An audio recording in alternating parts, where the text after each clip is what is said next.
boys. Hello. Hello. Hey. So welcome to 3-2-Who, the show where we discuss all things Doctor Who. With me, as usual, are my friends Mike and James. How are you, Gallifreyan gentlemen, doing this fine Sunday? I have managed to Fabulous. I've managed to depress myself in researching tonight's podcast. Aww. But with reason which will become clear. And yet, if I was a Gallifreyan, Yes. I would not have ended up in the funk that I got into. Okay. All will be revealed later on. Alrighty. Good. Yeah. Yes. So I guess with that, let's head into some Who news. It's very slim right now because there's not much. I mean, there's just not much going on in the. It's February. People are still on their diet, Yeah. and that includes the news. Right. So the Worlds of Wonder exhibit in the United States is going to be extended for its stay at the Comic-Con Museum. The Doctor Who Worlds of Wonder, where science meets fiction, it's confirmed to extend its current run at the home of its U.S. debut. Debut? Debut. English is hard. No, that's French for showing displeasure. So debut. Germans are Debut. Debut. Debut. Yes. Debut. Anyways, enough about my horrible English. I'm trying to learn a second language, so it's my English sometimes, my pronunciations are starting to slip sometimes. In addition to me just being terrible at speaking, anyways. So it's going to be what the fans want. Yes, exactly what the fans want.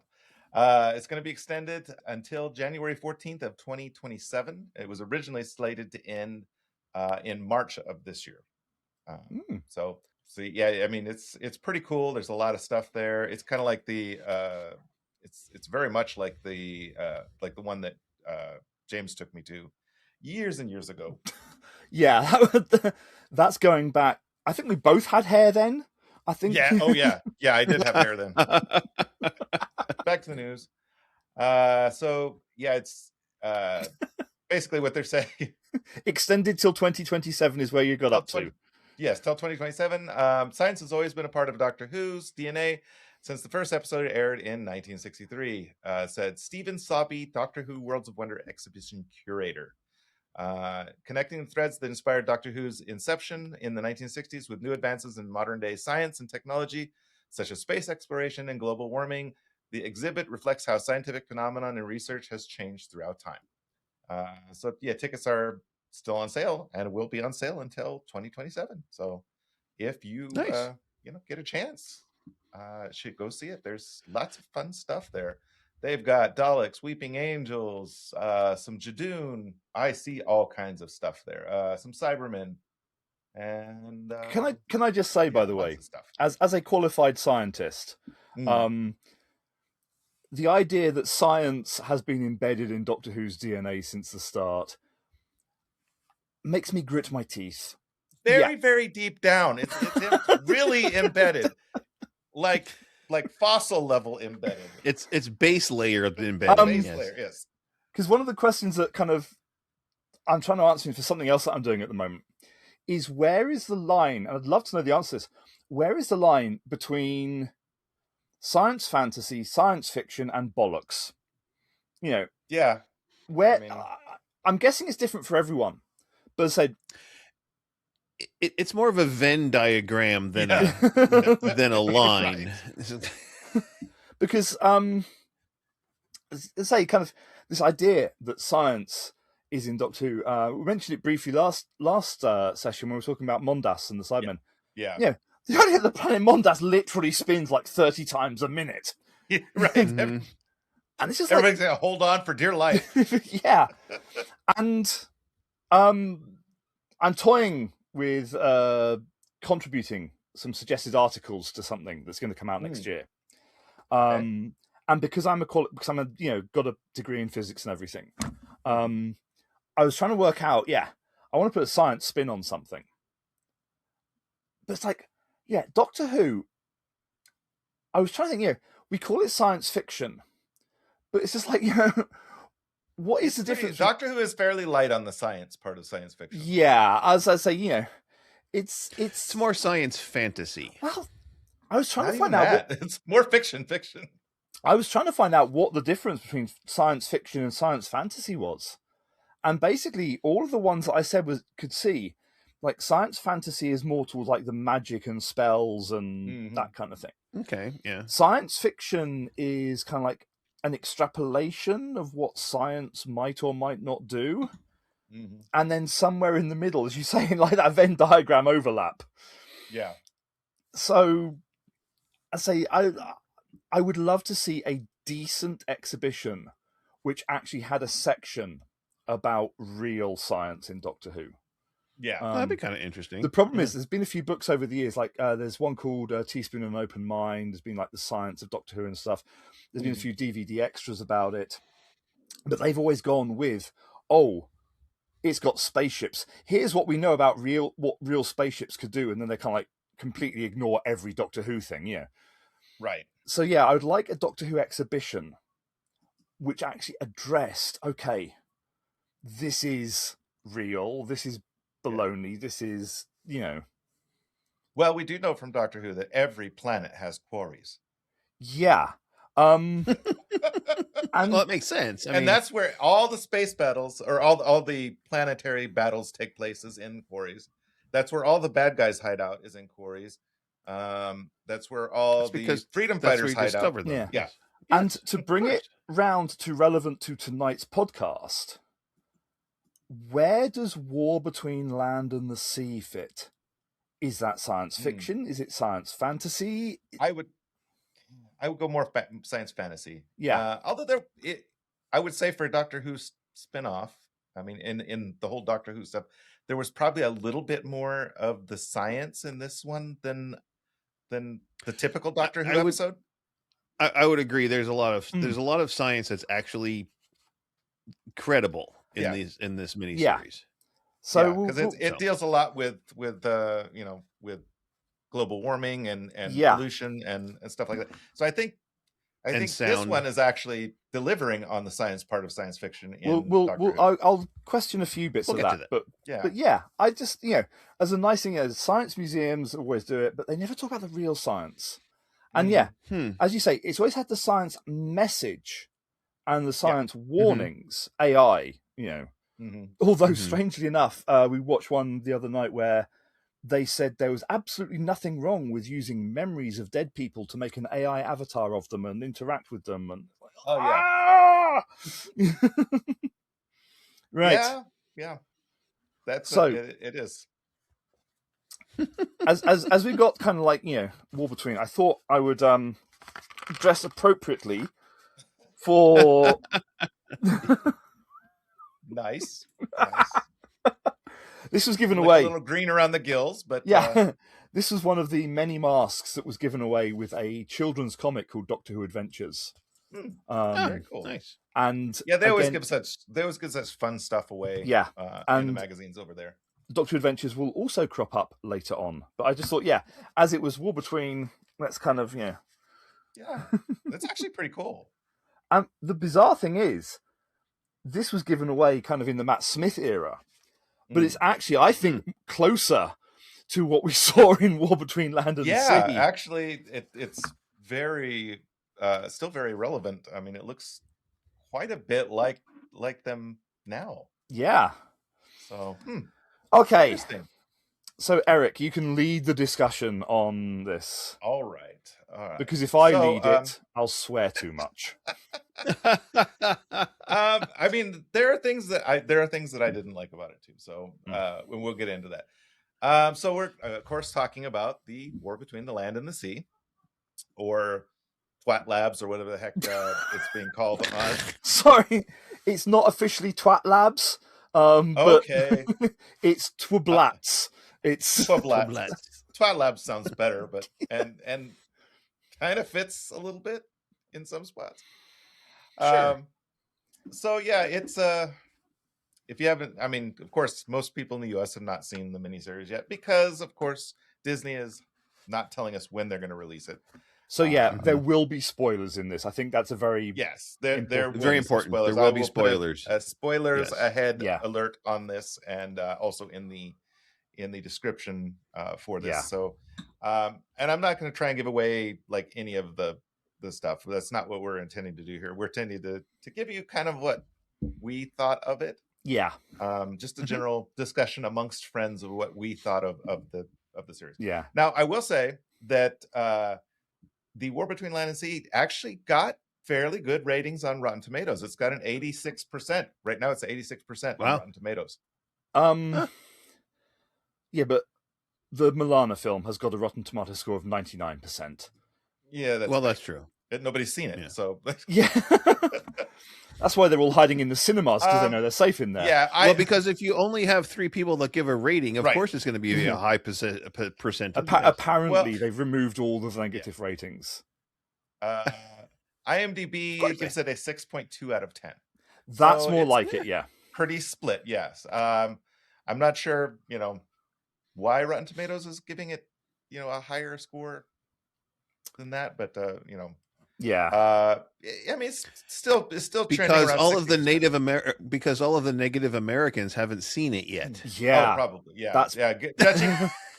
The Brits have rated it high. America's going to see it, and that's going to shrivel to the ground. It's going to strip that all the way down. Judging by how butthurt the MAGA crowd has been by Star Trek Starfleet Academy, this one's going to probably send them over the edge. Oh, and to give people an idea of when we're recording this, have you two seen episode 4, by the way?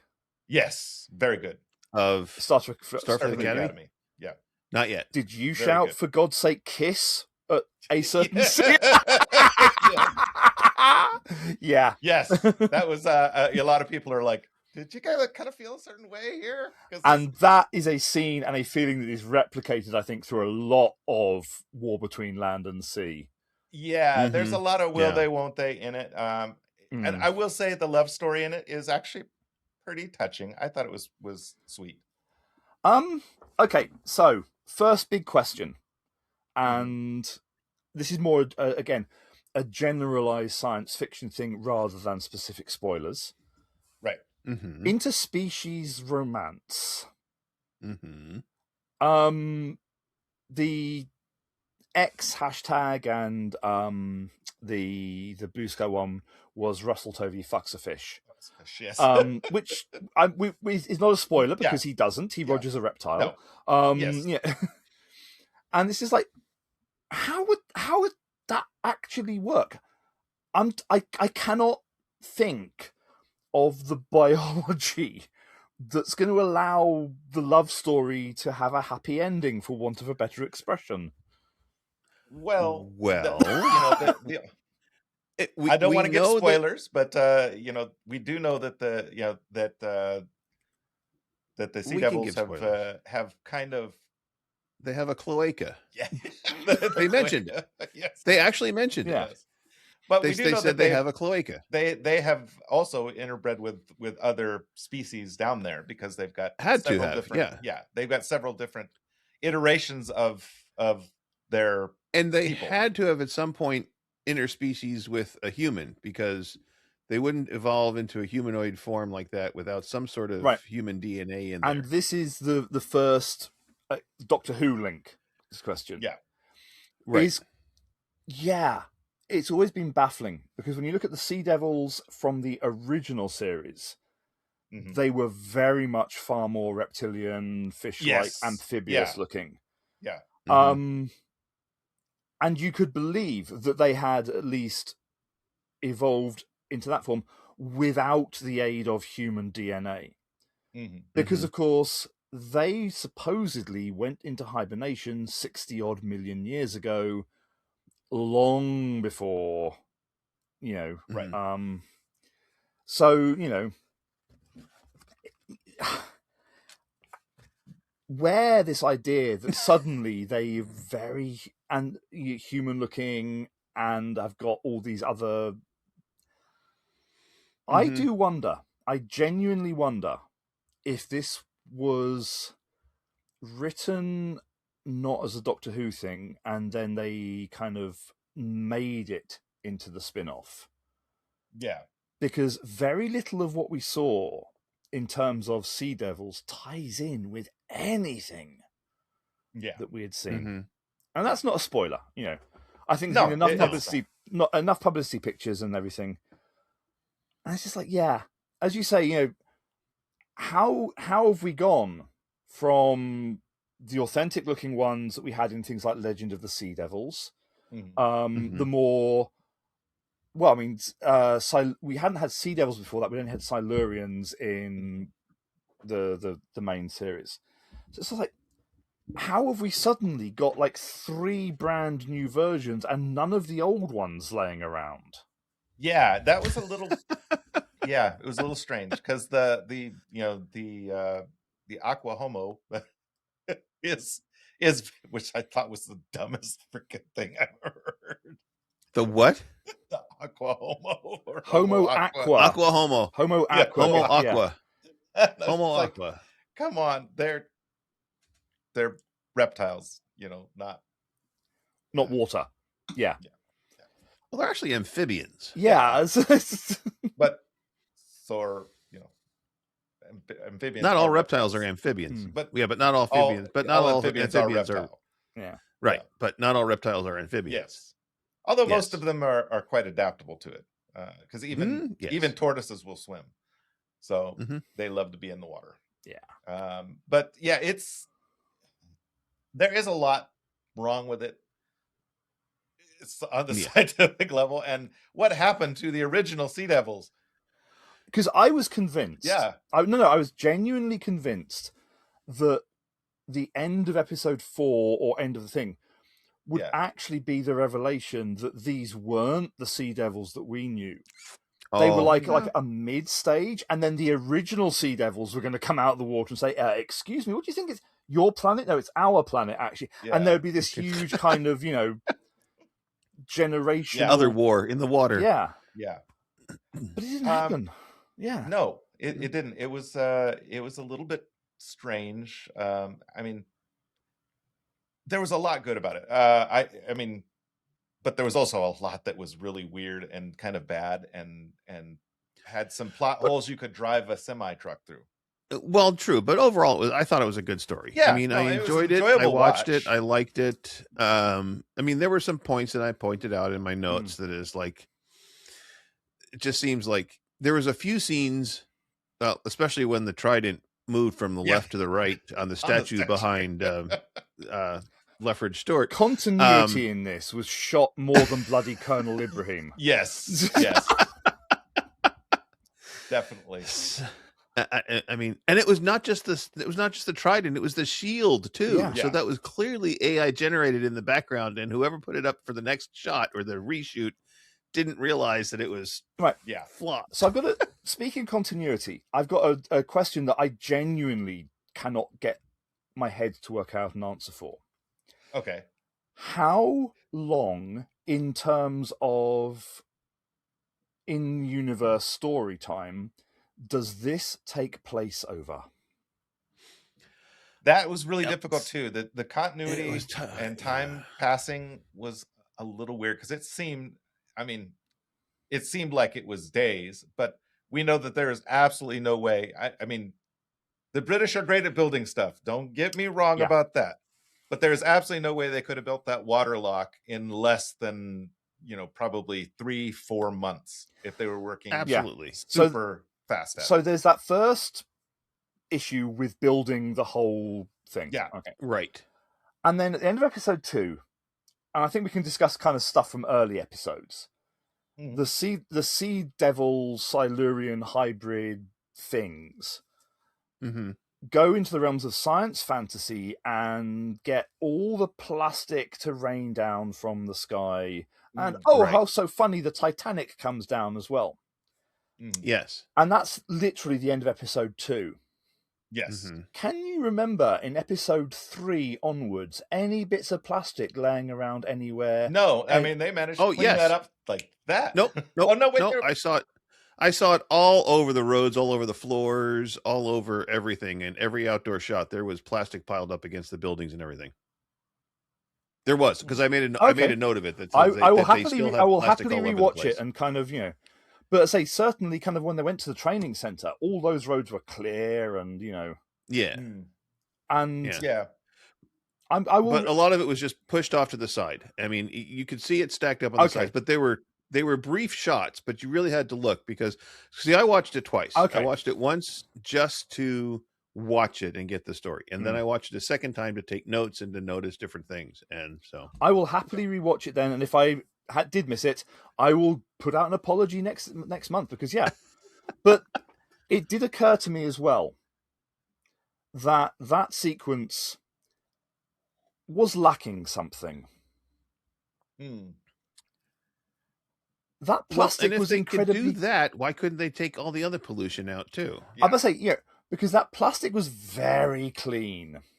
Yes. It didn't look like it had been in the ocean for decades. And I'm just thinking, if they're worried about us polluting, we pollute it. I mean, it's a very hot topic in England at the moment. Oh, yeah. With sewage, hence that drink the water scene, which was really good. I that. loved that. Oh, I yeah. thought it was really good. That made I think that was, of the poignant parts of the miniseries, that was one of the most poignant parts. And nobody would want to drink the water from the Thames. Stuff's disgusting. So why, when all the plastic rained down, I'm trying to was it clean and where were the corpses? Where were the cars? Where were the shopping trolleys? Where was the nappies? We saw a couple of tires, and an anchor, and the Titanic. And the Titanic. And the Titanic. Yes. I mean, that was. I would have been more impressed if they'd gone for it. If they had made that a truly horrific scene. Yeah, I was kind of disappointed that it was pretty like horrific at first when you think about what if all of the trash that we've thrown into the ocean started coming out of the ocean and washing up on our shores. That would be pretty devastating. But also, just the way that they got over it like that was a little bit and a little unbelievable, because that would devastate, traffic again. The time frame. How long does it take for things? I mean, we know that he was going to yell for salt in the ocean for several weeks. Yeah, because they said he's been going out every night for several weeks to try and reach salt. So we know that there's that time. Yeah, towards the end, they got a little bit better with the timeline continuity, and I think that letting time was passing. That was much better towards the end. The whole kind of spreading out and acknowledging that things took time. I mean, I was thinking as well, there should have been hypodermic needles. Hypodermic noodles. Hypodermic noodles. Noodles? There should have been some really fun stuff. There should have been bags of cocaine. There should have been barrels of rum. So no, they kept the cocaine in rum because that was good for them down there. That's how they came up with the plan initially. They didn't want to give it back. No, it was like.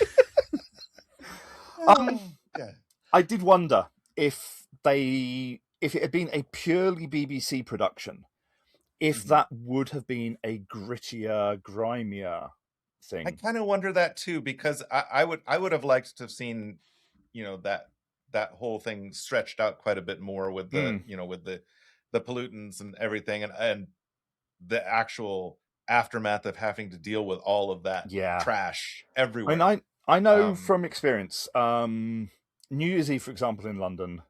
Oh, yeah. I mean, they have an army of cleaners, and they can just about do the main central bit of London in 9 or 10 hours before people start going out for their New Year's Day's walks. Yeah. But that's just what is literally dropped in one night. Yeah, right. Yeah, I mean, that should, as you say, we should have seen more of it. Mike and I worked Seaside 4th of July several years together, and the amount of trash that the Seaside manages to get rid of overnight is pretty impressive. I mean, because there's at the end of the night it is piled everywhere. Every corner is just covered in trash, and by the morning it's usually mostly gone. The other question that did occur to me, again, just from the kind of we had all the discussions about the politics and who was influencing. Yeah, I would have liked to know what the hell they did with this rubbish. Yeah, England is a small island. If we've been, if we had been buried in trash, I mean, our landfills are already full. Full, yeah. Mhm. Yeah. Yeah. It's like, what the hell did we do with it all? And that, for me, was one of the big problems, is that there were so many jumps of unexplained happenings. Yeah, and then not being allowed to travel over or on sea, there was no way that England would be able to get rid of all that trash. No. Yeah. Because you'd need barges to take it away. So the next question I've got, and again, this is one that I've really struggled with, because I can see both sides of the argument. Mm. Does the water belong to the sea devils? Yeah, that's I mean, that is a good point. It doesn't belong to us. Another good point. I mean, we've typically treated it as neutral territory. I mean, also, I mean, the sea devils were around. Well, in the official original Doctor Who timeline, it was 70 million years ago or so. Because I mean, they shouldn't even have been called Silurians. It should have been Eocenes or something. But so there was a specific era. The era has been changed for War Between, because being a true geek, I happen to know that they fucked the date up for the Marianas Trench. The Marianas Trench apparently is only 50 million years old, so is long after the time of the Sea Devil. Sorry, I know these things, yeah. But it doesn't mean they didn't move there after they got out, after they woke up. Well, the question I've got though is, we're talking though 50 or 60 million years. Well, sure. I mean, let's say you go into hibernation for 60 million years. Do you still want to live in the same house you went to sleep in? No, you're going to go move. But the key thing is, they never meant to sleep for that long. I mean, it was a whole cock up, Yeah. So would the sea devils as a species have actually even still been around after 50 million years? Yeah. And quite frankly, would they have kept the water pristine, 100% pure? Yeah. And I can see their point of view. Don't get me wrong. Yeah. But I can also see humanity's point of view. It's like, you overslept by 60 million years. We moved in. You moved out. You were gone. You were gone. Yeah. It's like you were dead. You were out. Yeah. You were gone. Definitely. There's a few things that I was like, well, they can do all of this, dropping all of our trash out of the ocean onto our heads. The thing with the rust was truly terrifying. I don't know why they didn't just do it. Yeah. After Severance, they should have just done it. Because that was a horrible way to. I still don't understand why watching an Apple TV show is important to this plot line. I don't either, but they mentioned it a lot. No, they did. They really did. No. It's a Bill Clinton reference. No, so it's a Lorena Bobbitt reference. Severance. And that's everyone watching crossing their legs from a flashback. Exactly. Nobody's going to be able to watch this without their legs crossed from now on. Because the other question, which follows on from this, is where the fuck are the Silurians in all this? Yeah. Because the Silurians are the land-dwelling versions, their cousins or whatever. So basically the Sea Devils have just dumped all of humanity's crap onto Silurian territory. Well, we have to assume that the Silurians did not survive. But they do. And went extinct. Because in 2084, they attack an underwater sea base. And in what is, oh my God, I can't believe I'm about to say this, in what is now an historical, because it was set in 2020 or so, the Silurians emerged from the ground in cold Earth, hungry Earth, whatever. Yeah. So we know that there are loads of them around. And the expanded universe has made it clear that there are loads of Silurian and Sea Devil nests around. Yeah, I mean, and just because I'm a huge caving nerd, there are so many millions of caves and places that they could hide away where we'd never find them. Yeah. So they've got it. They can very well be around somewhere, and why they're not pissed off with what the Sea Devils do is another really good question. That's for next year's miniseries. Oh.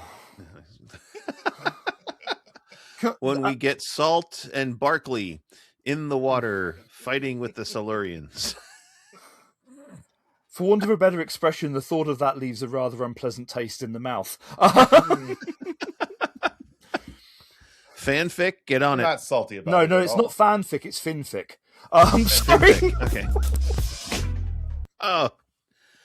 Well, thanks for tuning in, everybody. It's been fun. Tell you what, though. Last episode, the 11th Doctor's fish fingers and custard now takes on a whole new meaning. Right. Right. Anyway. Okay. Well, that's like when they gave him fish sticks for dinner, and he said, "Very funny." Very funny. Yeah. So Silurians and Sea Devils is a strange thing. Well, see, and speaking of the fish thing, and they were so pissed off about that.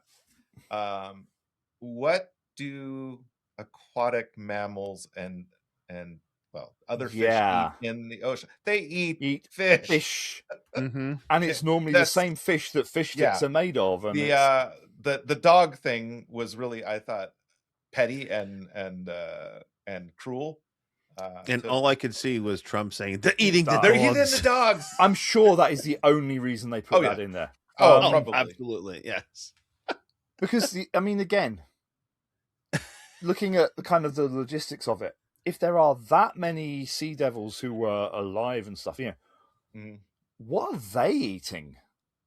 Yeah, if they're eating fish. Because there's not enough kelp in the ocean for that many sea devils. Yeah. No.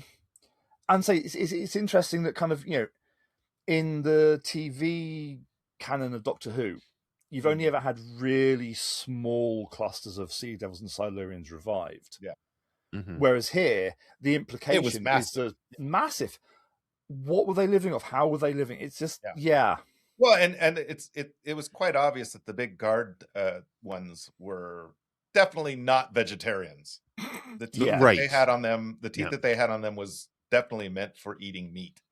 Yes. Those were definitely flesh eaters, not vegetarians. Yeah. They weren't sucking on krill with those big teeth. Yeah. Sorry, I don't think I'd be sucking on anything with those big teeth. Let's not even go there. Let's please not. There goes the Lorena Bobbitt thing again. So several problems that I had with the show. Yeah, go for it. When we're talking to everybody, and these huge structures rose out of the Thames, are those ships for the? Yeah, that was weird Homo too. Aqua, or are they manipulating organic material? Because that seemed just kind of odd. Because the question that I was about to ask is actually, again, part of a bigger question that I'm going to work towards. If you remember many years ago in The Runaway Bride, Donna and the 10th Doctor, Donna coming up later, accidentally drained the entire River Thames. And there's no evidence of Silurian or Sea Devil stuff in that drained stuff. So, I did not understand that scene. I didn't either. And it would have been, those things would have been covered with all the muck from the Thames. I mean, the bottom of the Thames is disgusting. Whenever I've seen construction stuff where they box off a section to work on something down there, it's gross down there. Yeah, it really is. So that baffled me. And Mike, I really wish I knew the answer because I couldn't fathom it. They were beautiful structures. They were. I thought the special effects people did a fantastic job at making those things look really cool. But because the other thing that I thought initially was a possibility, but then practicality ruled out, was that they were things that had come in from the sea, travelled up the Thames and into London. Yeah.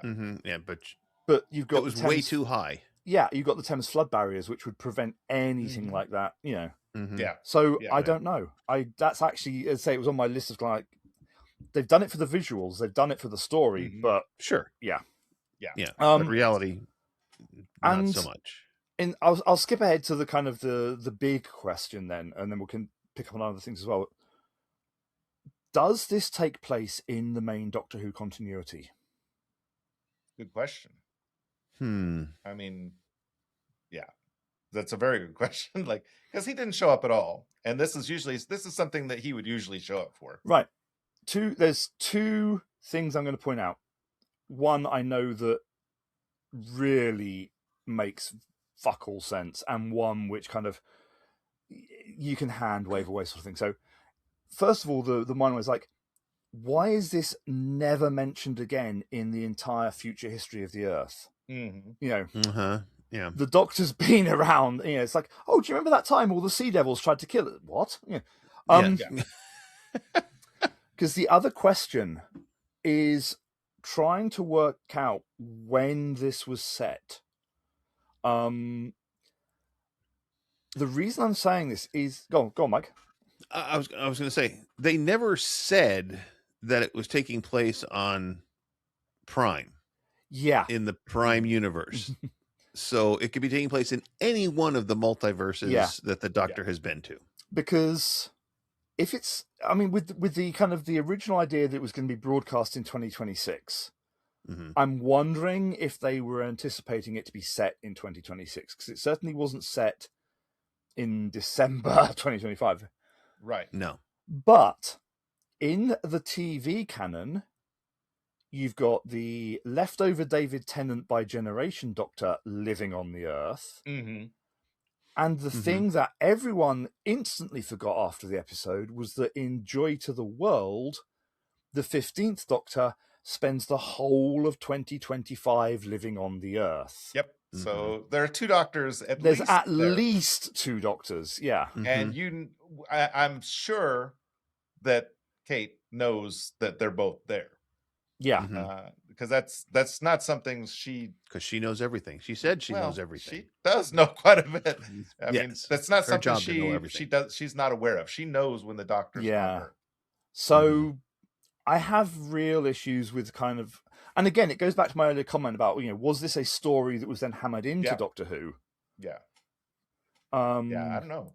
I'm kind of leaning more towards the fact that it's not the Prime Earth. Yeah. I think I'm also going to point out that maybe it's the time when the Doctor was stuck in that tower where he had to live for thousands of years before he finally escaped. Oh God, I watched that the other week, and that was a story set over 4 billion years and told in real time. Yes, right. Yes, it is the longest way around. Oh yeah. I mean, there's always going to be the get out clause of it's a non-Prime Earth. Yeah. Yes, absolutely. Which would also explain why the Solarians weren't there. I mean, it could. Which could also explain why the Solarians weren't there, because they didn't evolve on that planet.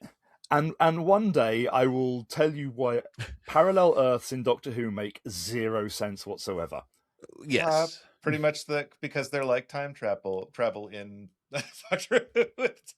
They don't pay any attention. Continuity is actually, tell you what, I might even make that one part of my list for next month. But yeah, anyway. Okay, final question from me. Do you think they were trying to turn Colonel Ibrahim into another Yanto from Torchwood? Because, of course, Yanto, when he was killed off in Torchwood, spontaneously, a shrine was set up to him in Cardiff. Right. And, of course, when Ibrahim was killed, there was that mini shrine set up on screens. It's like, Yeah. I don't know. I thought that was very... I thought that was really kind of hard. That was probably one of the saddest parts of the thing. Right. And again, how much time passed, because Kate just survived an assassination attempt, and now she's walking down this huge open area with no guards, no personal protection. Can I let my cynical side out for a moment? Sure. I'm pretty sure the only reason that she and Ibrahim were seen in bed together was so that they could kill off Ibrahim and make it kind of seem emotional. Mm-hmm. Yeah. Sorry, that scene was so manipulative and so It was a bit. Yeah. Yeah. I did feel bad for Kate though, because I like the character. I like the character, and I liked him. He was good to her. He was good for her. And I'm sure it was also done to prove that she wasn't the lesbian that we all suspected. Yeah, probably. Hey, again, be bi. It's another parallel world. Yeah. Sorry, bi erasure. I apologize. Yeah. Yes. Yes. And since we're talking about the characters, let's get to some of the actors. I thought Russell Tovey, as always, was gorgeous and fun. I did not like his character that much. Now, can you comment on his acting skills rather than his looks? Yeah. That's a little bit of the problem. And how does a carpool manager get mistaken for a scientific advisor? And more importantly, how do they let that error continue for for as long as they did? I mean, Eric, you are former military. Yeah. I've been saving this question for this particular thing. Yeah. If someone had been misused like that, what would actually have happened? Well, more than likely or not, he would have been shipped off to somewhere secure to debrief, and probably wouldn't be with everything that was going on. Would probably not be let out of that secure area. Yeah, for the duration. I did kind of suspect that was going to be your answer. Yeah. And the other thing that can happen is if they're identified as having the skills necessary, they could elevate them to that position. Yes, and I have but seen unfortunately, that he was a transportation logistics guy. Yeah, that he doesn't have. But he wasn't skills. Stupid. No, he wasn't stupid. I'm not saying the character was stupid, and he was played as a very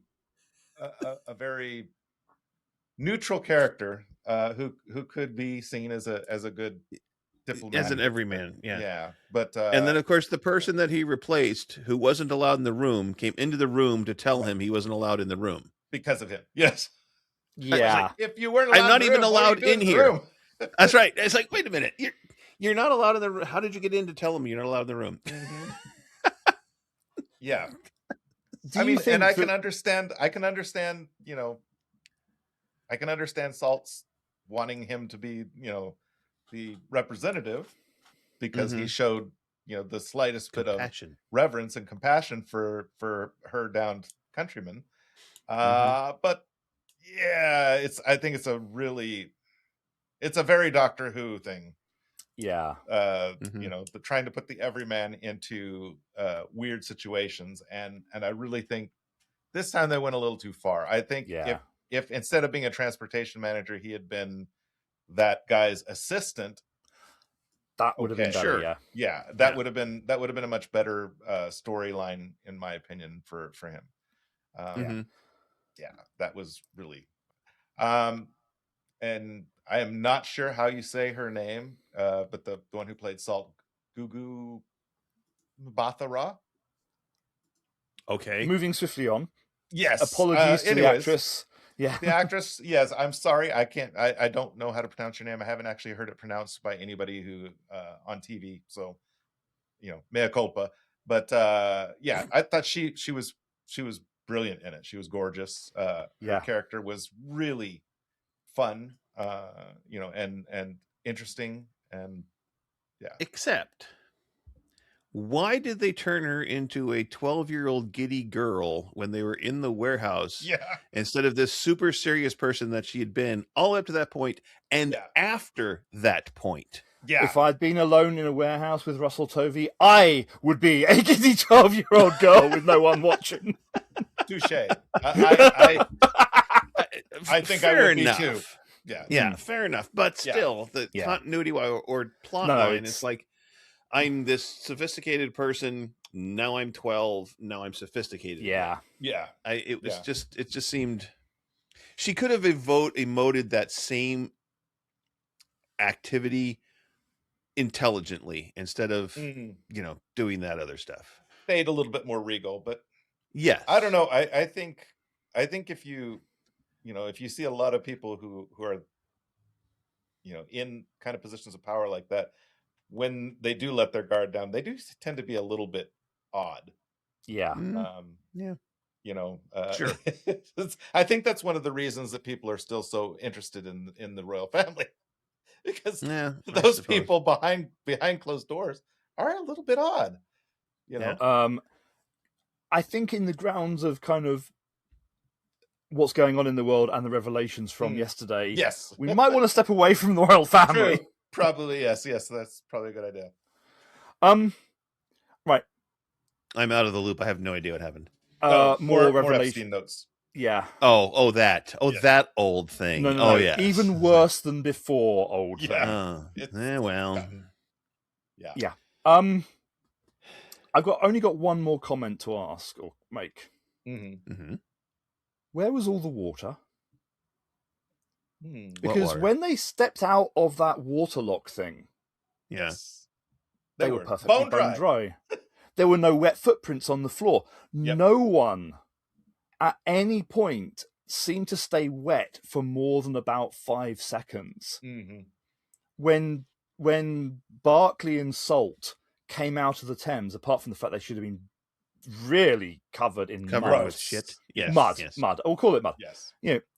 They looked bone dry instantly. Mm-hmm. Mm-hmm.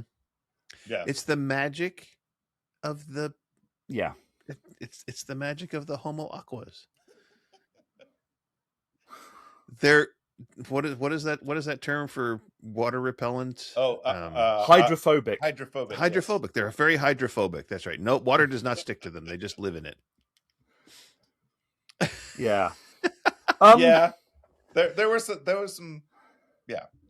definite weird parts. And the other thing that I had was I loved how Tide totally Columboed them at the end. He says, "That's it." Turns around and walks out. But one more thing. Yeah. It was a lovely idea for me. I thought it had a great idea. Yeah. But lacked cohesion, lacked continuity, and the ending was so blindingly obvious from the word go. Yeah. That, and just a little bit stupid, in my opinion. Because if they had the things that they had promised to do to us if we didn't comply, them losing 90% of their population would not have stopped them from being able to do those things. But no, all of that was their technology. They didn't attack their technology; they attacked them. And why would they not retaliate by doing what they said they were going to do? Yeah. Why would they say, "Oh, we're beaten. We're just going to go away for another, few million years"? And how long were they awake before they made contact? That's what I also don't understand. Because if they had to have been awake for a while to experience all of this stuff. They didn't just wake up and say, "Hey, let's go see what's on the land." Yeah, that's part of the whole timeline thing, and you're right. It was confusing. Yeah, because she actually had enough time to remove a couple of eggs from her cloaca and have them die. But did they die? Because when they were being imaged, they made a sound that the technician heard, and then when they did samples, that when he was it pulsated. So I'm like, okay, what is the egg alive or is it dead? Well, and here's speaking of that technician, and because we know he was a spy. Yes, we know that that the French woman was also spying. The French consulate woman was also spying. And you expect me to believe that Kate Lethbridge Stewart didn't know that these people were spies?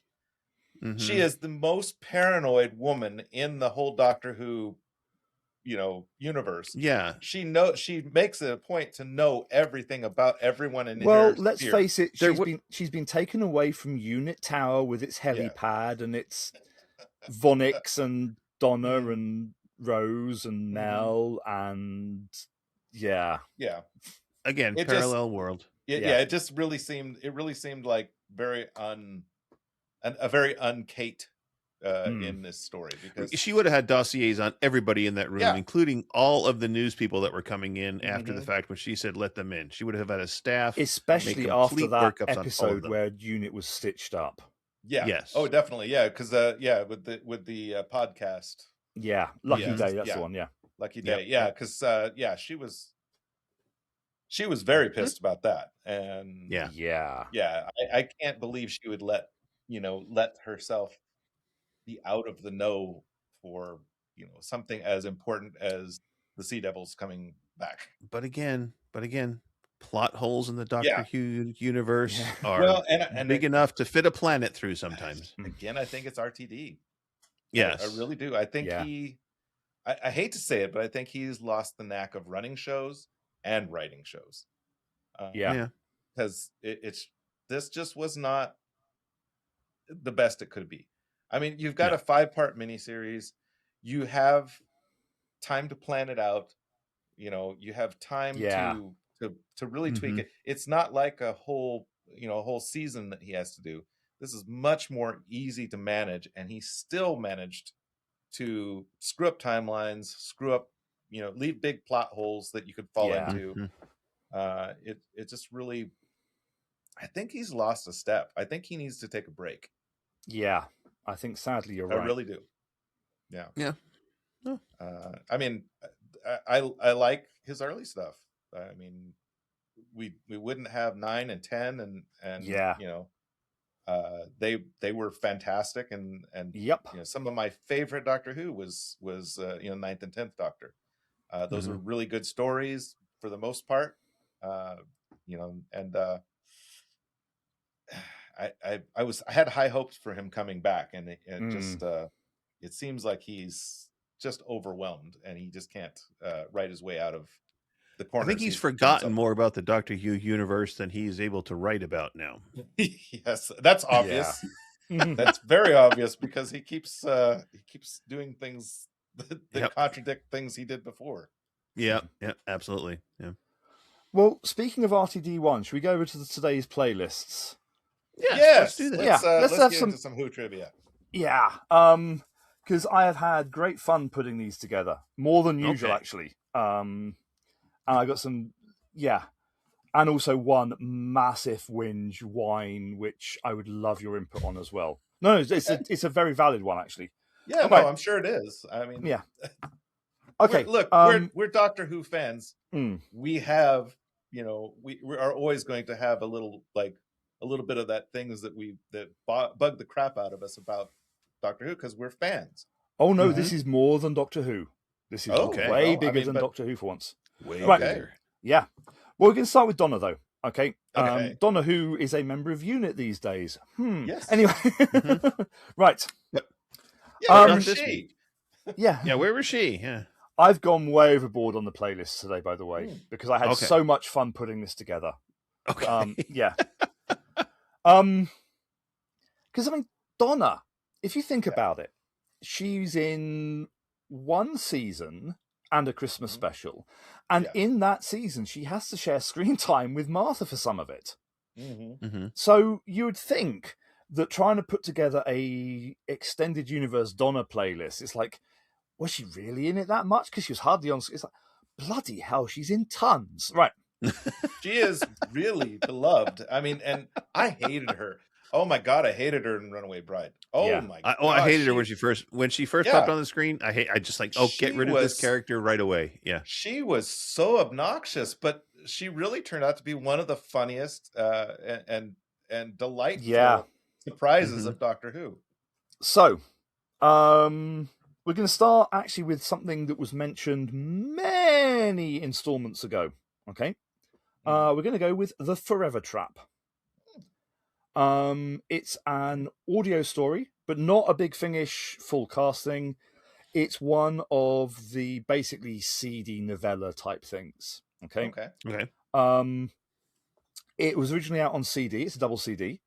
And then about a year or so ago, I think, they reissued it actually on LP. Okay, and I vaguely remember that we talked about it briefly when the news was put out that it was going to come out. It is a brilliant one because it starts with possibly the most Donna opening. Forget deliberately spilling coffee on the console. Donna accidentally agrees to a timeshare scam. Okay. That sounds like her, though. Yeah, no, it is. Catherine Tate reads the story on CD, and it is brilliant. Basically, yeah, the Doctor and Donna end up in a hotel with no escape. Okay. Other aliens, and yeah, it's a doozy of a story. It justifies its 2 CD running length perfectly. And there's some lovely touches in it. Oh, nice. Right. I'm going to stick with audio for the first few. And the second recommendation is a story called Technophobia. Okay. Recommended for 2 reasons. One, it is a bloody good story. But also, it was the first Big Finish that actually had David Tennant as the 10th Doctor. It was their big kind of, we've got Doctor and Donna story, and it is just brilliant.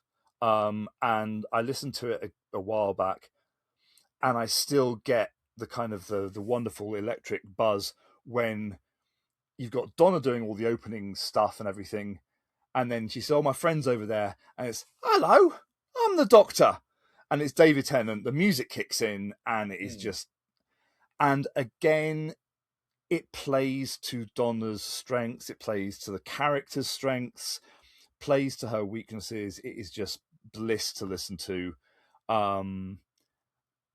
And it isn't the story that you necessarily think it is. There is a wonderful progression through it Nice. that once you've listened to it makes perfect sense. Okay. And oh my god, if you think Donna is bad with the Doctor, there is a Donna Noble box set. Oh, it is called Donna Noble Kidnapped. Oh, no. Donna and her friend. It takes place just after Forest of the Dead. She wants some time away from the Doctor to kind of get her head back on track and everything. Right. So she's back with family and stuff, and she and her friend are in the TARDIS when the TARDIS is stolen. Oh. There's no Doctor in the TARDIS. Yeah. It's Donna and her friend in the TARDIS. To say what happens to get them back to Earth and everything is just...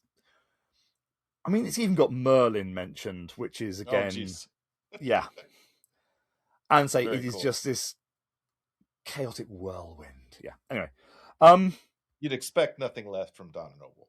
Yeah. And unusually for me, I'm going to recommend an audiobook, but I'm going to recommend it even though it only exists as an abridged reading. Okay. When the new series was rebooted, we had so many novels initially. I mean, I think in the year for Ten and Martha, I think there was 12 novels published that year. I mean, It dropped off massively. There isn't a single novel featuring Eleven and Clara, for example. Yeah. But when they did the talking books for them, initially they were abridged down to a double CD length. So they lost about 40% of it or so, just on a rough kind of hand wavy thing. Wow. Yeah. But, if you can find the proper full book of Beautiful Chaos, read it, of course. But the Beautiful Chaos abridged audiobook is narrated by Bernard Cribbins. Oh. And apart from the fact his voice is just, there are some bits of it where you sit there, it's like, yes, I've definitely not got anything in my eye at all whatsoever. Yeah. He does losing it. him is so hard. Yeah. And then I thought, okay, right. Well, Donna was only in it for a year, and Doctor Who magazine, 13 issues in a year. So it turns out, Doctor Who magazine only had 2 stories featuring Donna. So the one I'm going to recommend is called The Widow's Curse. Not going to give too much away, because it does feature the return of Redacted. And I thought, well, surely, And then I remembered that this was the height of, basically, Tennant Rose, Tennant Martha, Tennant Donna was the height of Doctor Who mania. There weren't just the episodes on TV and Torchwood and Sarah Jane and stuff like that. And along with the novels, and along with the kind of the CD exclusive audio books, and along with Doctor Who magazine comic strip, there were 2 other publications running Doctor Who comic strips. So basically, in her year, in her 13 episodes, there's like 20 or 30 comic strips featuring Donna. Nice. And although the last 2 I'm going to recommend are aimed at kids, so the first one is from Doctor Who Adventures, the one which was kind of, the genius masterstroke, because it got all the kind of, the young kids on board, because it gave away masks, it gave away all kinds of things. I can't read my own writing. Most of them were like one-shot things, 5 pages, but they're bright, bold colours. They're lovely. But they did do a few multiple part ones.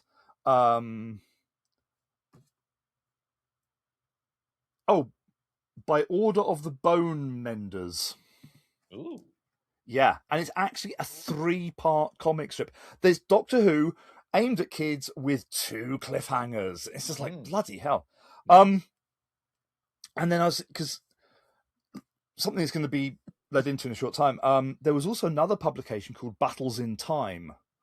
And if I very carefully lean across, the gimmick of Battles in Time was that, of course, it came with trading cards. Oh, nice. Yeah, I can't. They were initially only going to run for kind of like X number of issues, and it got extended, and it got extended.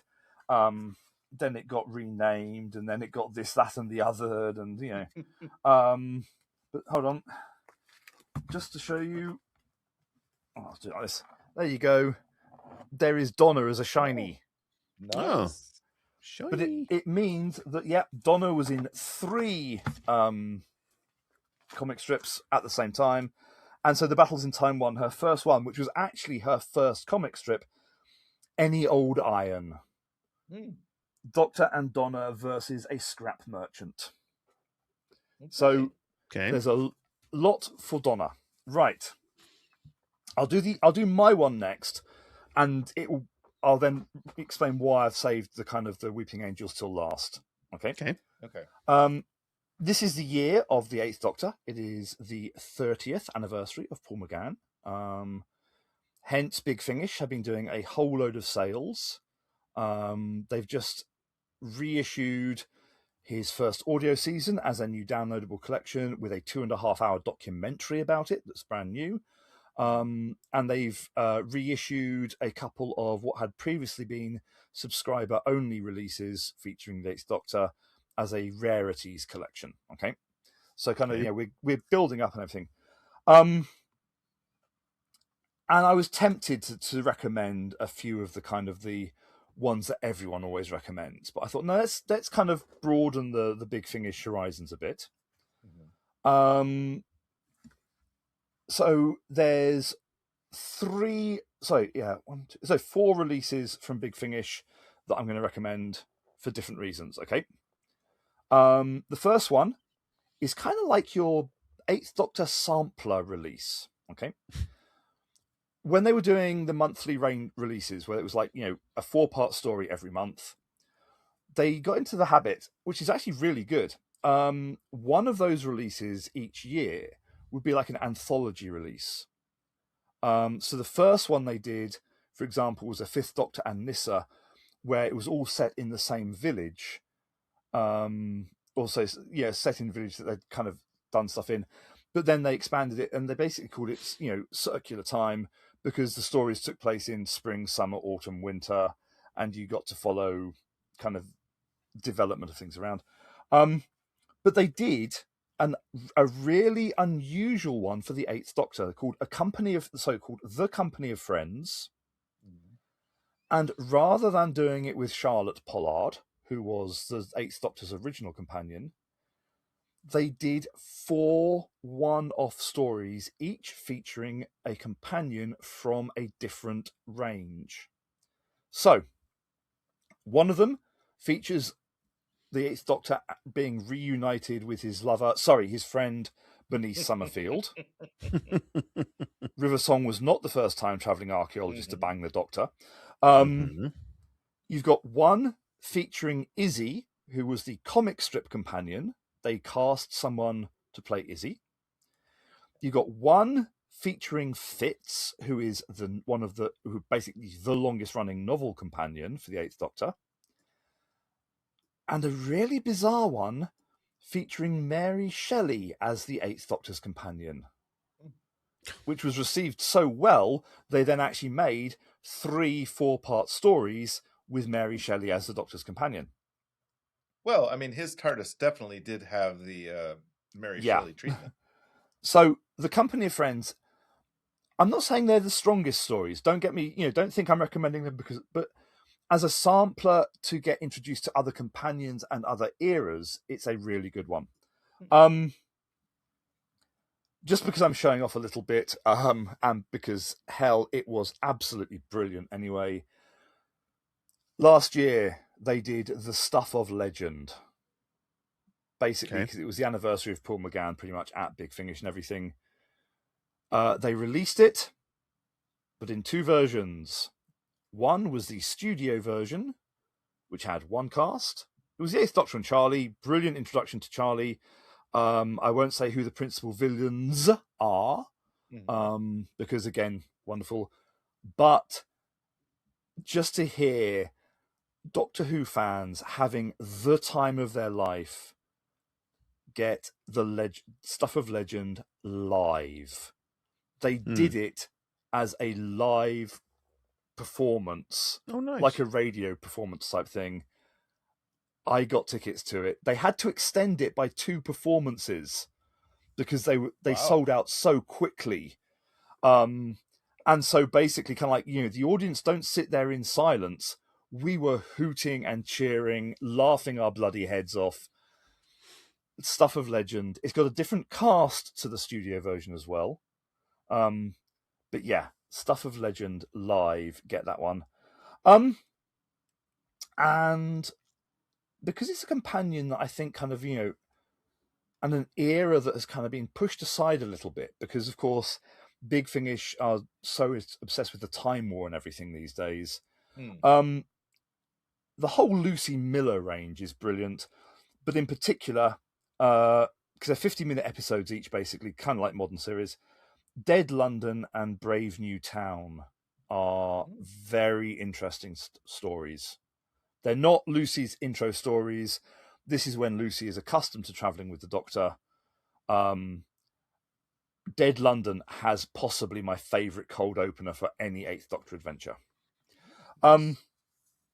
Also going to recommend the comic strips featuring Izzy, by hook or by crook, which plays something absolutely deadly seriously till the very last bit when you realise that someone basically rips the piss out of the Doctor chronic.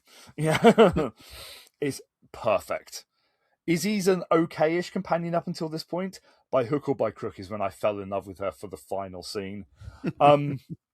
And Children of the Revolution is a heartbreaking kind of, part of the Eighth Doctor's life. Izzy isn't in Izzy's body. Izzy has lost her own body. She's trying to come to terms with having a new body. She's been taken somewhere to try and help her to come with terms for something. And it is the one time I am truly glad that I didn't skim through Doctor Who magazine as I often did, because it meant I turned the page over and saw the end of part 1 cliffhanger without it being spoiled. And from that point onwards, everything just went, whoa. And a couple of books as well. 3 books. Kursal is just a fun werewolf story. You've got The Burning, which is a sort of jumping on point for the 8th Doctor, because the 8th Doctor gets very arc heavy in the books. The Burning is a vague jumping on point. And just because it is the biggest piss take ever, The Crooked World. The 8th Doctor in a world inhabited by Looney Tunes characters. Looney Tunes laws of physics, and it will rip your guts out at the end when the emotional kicks in. Right. Okay. We wanted, for the final one... Oh, sorry. Let's just scare the living shit out of people. Oh, thanks. Yeah. Right. Now we're all going to be up for the rest of the night. Yeah. And if you think that's... Yeah, that was another Doctor Who... Also, I've just dropped something. That was another Doctor Who Adventures mask. They even gave away... Oh, yeah. Little mini figurines. Yeah. My little figurine, yes. This is an even dinkier one. They did 3 of them. They did the two different poses for the angel. Nice. They did one with kind of like where you could change the arms and the head. They did a wind-up one which kind of glides across. It's so cute. And but only when you're not looking at it, right? They did the Doctor Who projector torch. You could even shine a cartoon angel onto your ceiling. God. Right. And then I thought, okay, well, we're going to need stories. We're going to need bits and pieces. There's a lot of them. Okay. But there's a sad aspect to some of this. Okay. We'll start with the nice bits. There's a very short book, part of the Quick Read series called Magic of the Angels. It is a lovely book. Amy, Rory, and 11. Oh, cool. Yeah. And it actually gives Rory a chance to do loads of stuff. Okay, it's nice. He was very underused. I've always thought he was very underused on TV. He was, yeah. But in this book, he actually gets a big solo chunk to do whilst the Doctor and Amy are doing other stuff. Nice. And even though they do not speak, well, most of the time, there's a whole load of audios featuring the angels. Okay, so going back to the CD stories, by the time the 12th Doctor came along, they were only doing kind of like 1-disc releases, but they were doing themed sets of them. And there's actually a new pair of companions that the 12th Doctor picks up in a story called The Lost Angels. Okay. And it starts a chain of 4 called The Lost Something or Other with 12 and these 2 new companions. Okay. So I recommend that one. If you want Riversong action, Riversong, they're in box sets. Sometimes the box sets have got one big story going across them. Others, it's 4 individual stories that are linked by theme. I think it's season 8, either it's 8 or 7, Carnival of Angels is a lovely story. Okay. Plus you get 3 other really bloody good stories in there as well. Okay. Cool. There's Fallen Angels, which is part of a range called New Monsters Classic Doctors. And you actually have the 5th Doctor up against the Angels on audio. And of course, the great thing about that is it's in a box of 4. I think that's the one which has also got a Jadoon story in and all kinds of, And the last recommendation for the audio is something called Wink. Okay. It's a 1-disc CD thing, part of part of their Out of Time range. Okay. It's the 10th Doctor, the 6th Doctor, and the Angels. Oh, cool. And it is a bloody amazingly well thought out story. Nice. Okay. If you want some comic strip action, you've got the 10th Doctor, the Titan range, so not Doctor Who magazine, but the Titan one, in a long story called The Weeping Angels of Mons. Ooh. All right. Historical. Right. And then I had a memory. Okay. And this is where I really get a bit pissed off. Because I bought a new tablet, an Android thing, just to kind of, for various reasons. And on my old one, I knew I had a Doctor Who game on there, which still works. It's called The Lonely Assassins. Mm-hmm.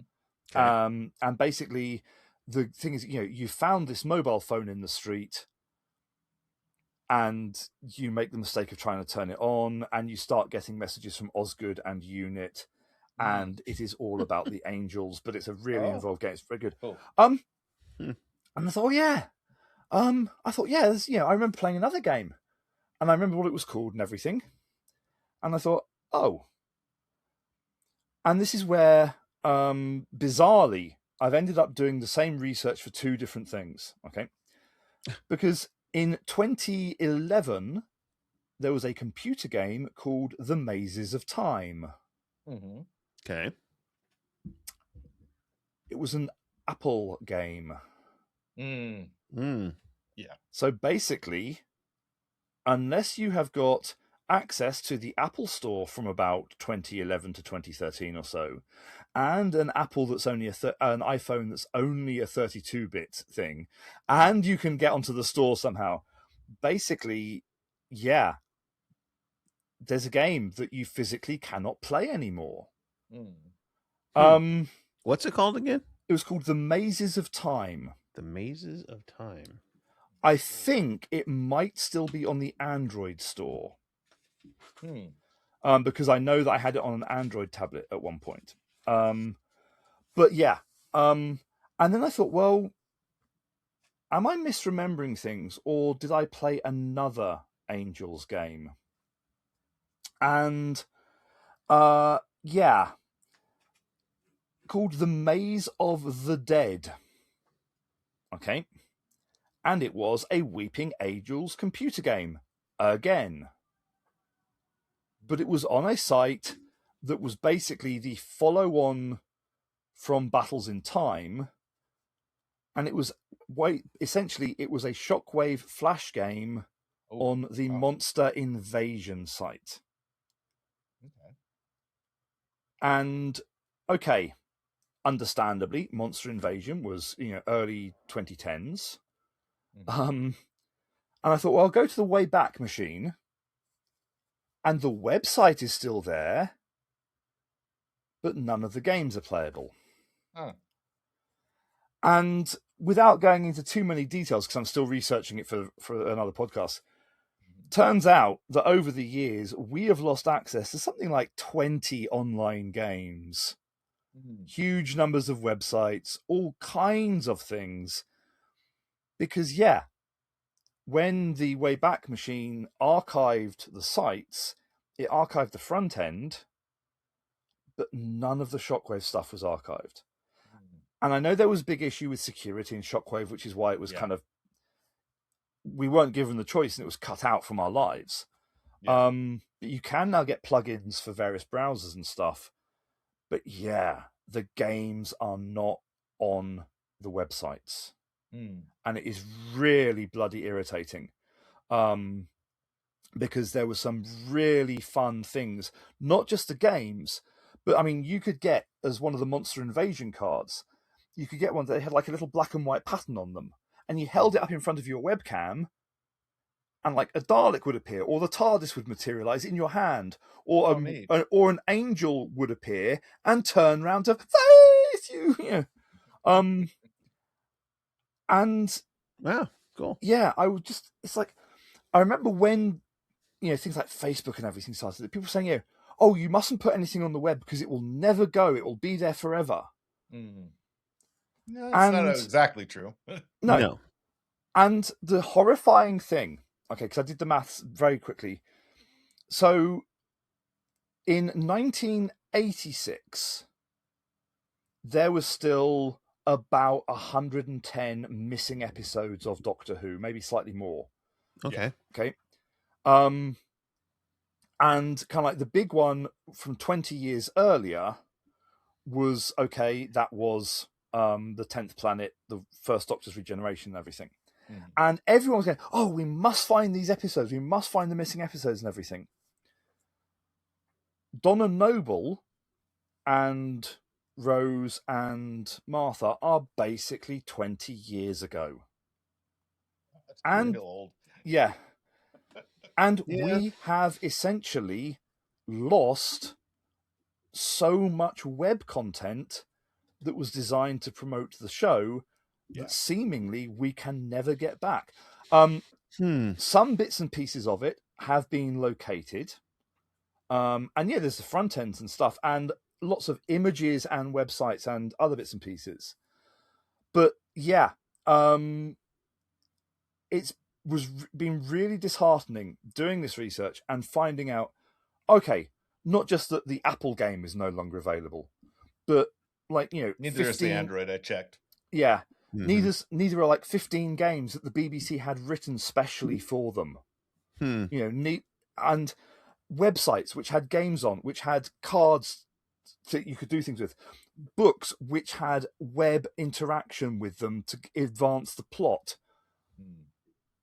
And the reason I'm saying this now is because, of course, at some point this year, we've got yet another bloody multi-platform thing, Short Circuit, featuring the Fugitive Doctor. Okay. Previous ones have relied on some of the story being accessed through the Doctor Who comic creator app. Well, how long is that going to last? How long are you actually With that, thankfully, people were smart enough to screenshot all the important bits. But yeah, we have lost so much interactive Doctor Who stuff. That's sad. And really, we should be making as much of a fuss now about the things that we have lost from 20 years ago that we shouldn't have lost, you know, because these things take up megabytes, you know. It's not like in the 60s when an individual can of film was like 12 inches across, and you needed massive warehouses, and there was degradation and oxidization and everything. So, but we're going to end though on a high note. Okay. Because the one thing that we have said right the way through this is make backups, make physical copies and everything. And sometimes Doctor Who comes through. Doctor Who, the Weeping Angels board game. Oh, nice. Neat. All is not lost. We still can play at Weeping Angels. We can still have hands on. This cannot be taken from me unless some bugger burns my house down. So yeah. Okay. And yeah, if anyone out there in their various backups has got anything from Monster Invasion, what was it called? I can't remember. It was called The Darksmith Legacy. If you've got any of the games from the Doctor Who website, if you've got interactive stuff from anywhere, treasure it, advertise the fact you've got it, because people will want it. Okay. And yeah, it's been a depressing week trying to find anything, because even some of the stuff that has been recovered is corrupted and doesn't work properly. That's sad. Right. So try and pick topics that don't get me depressed. What would you like, Mr. Mike, sir? The Ood. Oh, the Ood. That's going to be a tricky one, but I'm determined to do it. Okay. Yeah, no. I'm already having ideas, including a product recall issue. Okay, we'll get to that. Okay. Yeah. Interesting. So the All Ood. right. Eric, what would you like? Well, so I had one thing picked, but I think I'm going to switch that thing to next month's entire episode. Okay. And instead, for my playlist, I would like our favorite Silurian Madam V. Okay, I shall save my question till next time. And if I can, I will even have Madam V sitting on my shoulder because, of course, my pet is called Madam V. I know. Right. Yeah, it just I was going to pick River Song for my playlist, but I thought I think I'd rather give her a whole episode, and I thought Madame Bastra would be a much better 10 or so playlist. I am going to keep mine a little bit vague because I wanted to kind of address something that I like and my brain does well. I'm simply going to call it a continuity playlist. Okay. But the exact nature of it, I'm going to keep a bit quiet because fair enough. I'm going to use it to question your knowledge and your thoughts as well. So I don't want to kind of give you too much of an advance warning on it. Okay. Okay. Right. So we have got the Ood. Mm-hmm. We have got, who was it? Madame Bastra. Madame Bastra. Okay. And continuity. Yes. And that's going to be an interesting one because you are going to get questioned as well as me giving the recommendations. Excellent. Nice. Probably getting everything wrong, but that might be part of it. Right. my brain is kind of like the whole timeline of Doctor Who. It's a bit wibbly wobbly. Yeah. Yes. But Madame Vastra and the Ood are going to be great ones. I'm thinking. Yeah, Madame Vastra is a fun character. Yeah. Right. All righty. Well, I mean that is it. As I said, next month we're going to be talking all about River Song. Okay. And her backwards ass. Oh my God. Spoilers, darling. Spoilers. Spoilers. Yes.